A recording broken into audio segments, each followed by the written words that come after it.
ఢిల్లీకి సీఎం రేవంత్ రెడ్డి మంత్రులు బణకచెర్ల ప్రాజెక్టుపై కేంద్రానికి ఫిర్యాదు.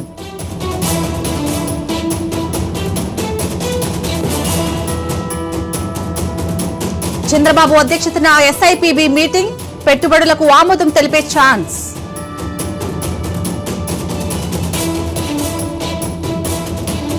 అంబటితో పాటు పలువురుపై కేసులు, ప్రభుత్వ చర్యల్ని ఖండించిన జగన్.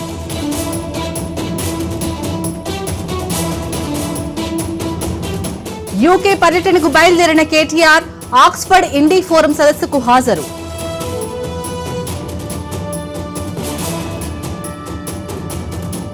హైదరాబాద్ మాదాపూర్లో విషాదం, దుర్గం చెరువులో దూకి టెక్కి ఆత్మహత్య.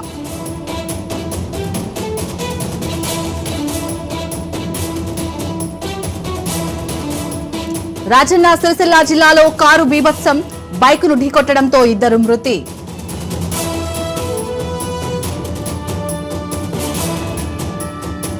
అహ్మదాబాద్ ఘటనతో కేంద్రం అలర్ట్, ఎయిర్పోర్ట్ పరిసరాలపై స్పెషల్ ఫోకస్.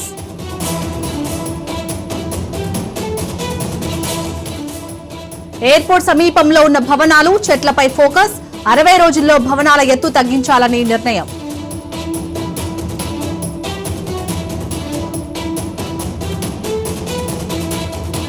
నాలుగు రాష్ట్రాల్లో ఉప ఎన్నికలు, ఉదయం 7 గంటల నుంచే కొనసాగుతున్న పోలింగ్.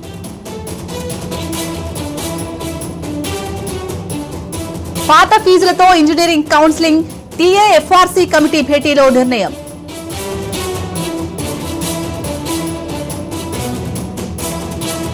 ఇండిగో విమానంలో సాంకేతిక సమస్య, ఢిల్లీలో అత్యవసర ల్యాండింగ్.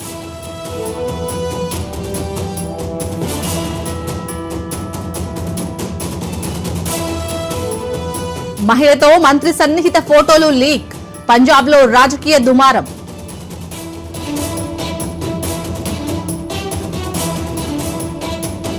యూపీలో భార్య ప్రియుడితో ఉండగా వచ్చిన భర్త, హోటల్ 5 ఫ్లోర్ నుంచి దూకిన వివాహిత.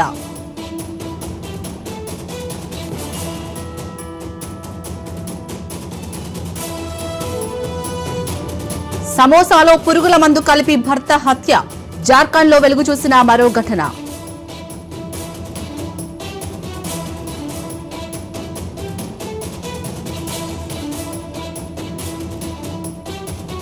ఇరాన్ అణు రియాక్టర్ పై గురి, ఆ ప్రాంతాన్ని ఖాళీ చేయాలని ఐడిఎఫ్ హెచ్చరిక.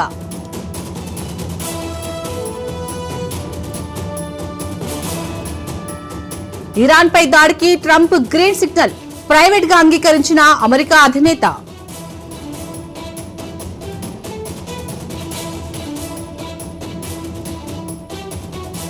అమెరికా విద్యార్థి వీసాలు మళ్లీ షురు, గుడ్ న్యూస్ చెప్పిన అగ్రరాజ్యం.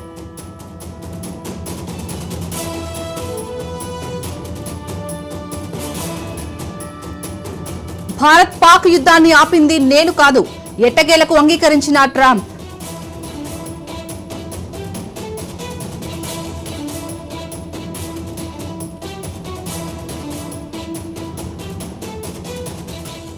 అహ్మదాబాద్ ఎయిర్ ఇండియా విమాన ప్రమాదం, క్షమాపణలు చెప్పిన టాటా గ్రూప్ చైర్మన్ చంద్రశేఖరన్.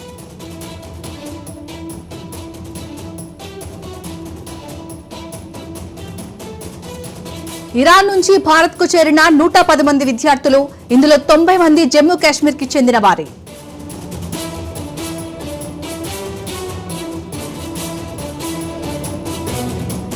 ఒక్క రాత్రికి 2400 కోట్ల ఖర్చు, ఇరాన్ క్షిపణులను అడ్డుకునేందుకు వెచ్చిస్తున్న ఇజ్రాయెల్.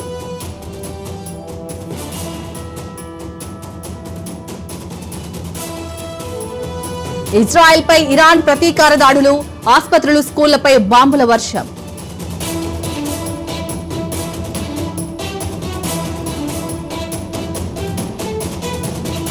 ఇజ్రాయెల్ ఇరాన్ మధ్య భీకర యుద్ధం, భారీగా పెరుగుతున్న మృతుల సంఖ్య.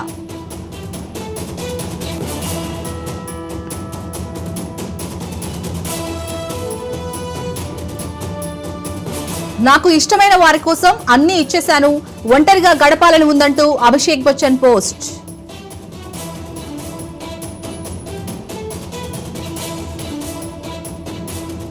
నష్టాల్లో కొనసాగుతున్న స్టాక్ మార్కెట్లు, 50 పాయింట్లకు పైగా నష్టంలో సెన్సెక్స్.